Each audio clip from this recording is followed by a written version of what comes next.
नमो बुद्धाय। भगवान बुद्ध की शिक्षाएं तो बहुत हैं। उन्होंने पूरे संसार को बहुत से ज्ञान का प्रकाश दिया, जिसमें से उसका कुछ अंश इस प्रकार है। हम लोग आइए जानते हैं भगवान बुद्ध की मूल देशना यानी शिक्षा क्या थी। इस पर प्रचुर विवाद है। स्वयं बौद्धों में कालांतर में अलग अलग संप्रदायों का जन्म और विकास हुआ और वे सभी अपने को बुद्ध से अनुप्राणित मानते हैं। अधिकांश आधुनिक विद्वान पाली त्रिपिटक के अंतर्गत विनय पिटक और सुत्त पिटक में संग्रहित सिद्धांतों को मूल बुद्ध देशना मान लेते हैं। कुछ विद्वान सर्वास्तिवाद अथवा महायान के सारांश को मूल देशना स्वीकार करना चाहते हैं। अन्य विद्वान मूल ग्रंथों के ऐतिहासिक विश्लेषण से प्रारंभिक और उत्तरकालीन सिद्धांतों में अधिकाधिक विवेक करना चाहते हैं, जिसके विपरीत कुछ अन्य विद्वान इस प्रकार के विवेक के प्रयास को प्रायः असंभव समझते हैं। भगवान बुद्ध के 4 आर्य सत्य, अष्टांगिक मार्ग, 10 परमिता, पंचशील आदि के रूप में बुद्ध की शिक्षाएं समझी जा सकती हैं। उनके 4 आर्य सत्य हैं। तथागत बुद्ध का पहला धर्मोपदेश जो उन्होंने अपने साथ के कुछ साधुओं को दिया था, इन 4 आर्य सत्यों के बारे में था। बुद्ध ने 4 आर्य सत्य बताए हैं। दुख पहला आर्य सत्य है। इस दुनिया में दुख है। जन्म में, बूढ़े होने में, बीमारी में, मौत में, प्रियतम से दूर होने में, नापसंद चीज़ों के साथ में, चाहत को न पाने में, सब में दुख है। और दुख है तो दूसरा उनका आर्य सत्य है कि दुख का कारण है। दुख का कारण तृष्णा या चाहत दुख का कारण है और फिर से सशरीर करके संसार को जारी रखती है। और तीसरा आर्य सत्य है दुख निरोध, यानी दुख है तो उसका निवारण है। दुख निरोध के 8 साधन बताए गए हैं, जिन्हें अष्टांगिक मार्ग कहा गया है। तृष्णा से मुक्ति पाई जा सकती है ये मार्ग अपनाकर। चौथा, दुख निरोध का मार्ग, तृष्णा से मुक्ति अष्टांगिक मार्ग के अनुसार जीने से पाई जा सकती है। इसके अनुसार जिया जा सकता है तो दुख से निवारण मिल सकता है। ये अष्टांगिक मार्ग बौद्ध धर्म के अनुसार चौथे आर्य सत्य का आर्य अष्टांग मार्ग है। दुख निरोध पाने का रास्ता गौतम बुद्ध कहते हैं कि 4 आर्य सत्य की सत्यता का निश्चय करने के लिए इस मार्ग का अनुसरण करना चाहिए।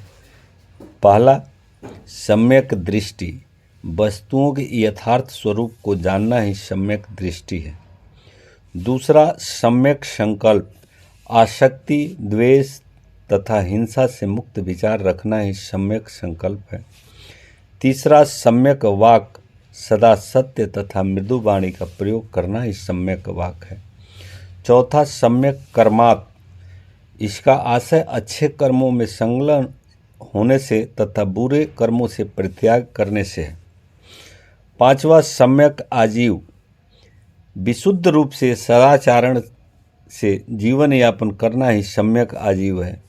छठा, सम्यक व्यायाम, अकुशल धर्मों का त्याग तथा कुशल धर्मों का अनुसरण ही सम्यक व्यायाम है। सातवां, सम्यक स्मृति, इसका आशय वस्तुओं के वास्तविक स्वरूप के संबंध में सदैव जागरूक रहना है।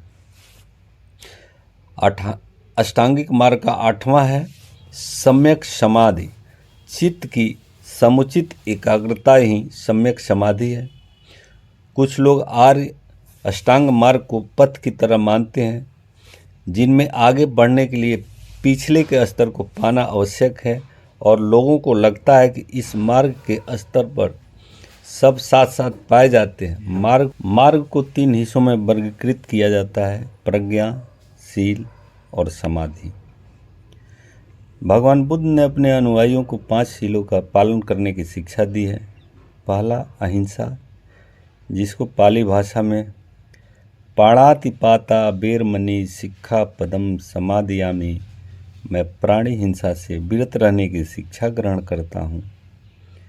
और दूसरा है अस्ते आदिन्न दाना बेरमणि शिक्षा पदम समादियामि, मैं चोरी से विरत रहने की शिक्षा ग्रहण करता हूँ। और तीसरा अपरिग्रह कामे सुमिच्छाचारा बेरमणि शिक्षा पदम समादियामि, मैं व्यभिचार से विरत रहने की शिक्षा ग्रहण करता हूँ। चौथा सत्य मूसावादा वेरमणि शिक्षा पदम समादियामि, मैं झूठ बोलने से विरत रहने की शिक्षा ग्रहण करता हूँ। और पांचवा सभी नशा से विरत के लिए है। सुरा में माद ठठाना बेरमणि शिक्षा पदम समादियामि, मैं पक्की शराब, कच्ची शराब, नशीली चीज़ों के सेवन से विरत रहने की शिक्षा ग्रहण करता हूँ। और उनके शिक्षाएं में बोधि, गौतम बुद्ध ने जिस ज्ञान की प्राप्त की थी उसे बोधि कहते हैं। माना जाता है कि बोधि पाने के बाद ही संसार से छुटकारा पाया जा सकता है।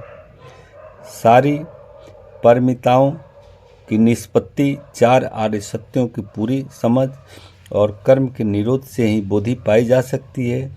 इस समय लोभ, दोष, मोह, अविद्या, तृष्णा और आत्मा में विश्वास सब गायब हो जाते हैं। बोधि के 3 स्तर होते हैं: श्रावक बोधि, प्रत्येक बोधि और सम्यक संबोधि। सम्यक संबोधि बौद्ध धर्म की सबसे उन्नत आदर्श मानी जाती है। अगर भगवान बुद्ध की ये शिक्षाएं अच्छी लगती है तो लाइक कीजिए, शेयर कीजिए, सब्सक्राइब कीजिए।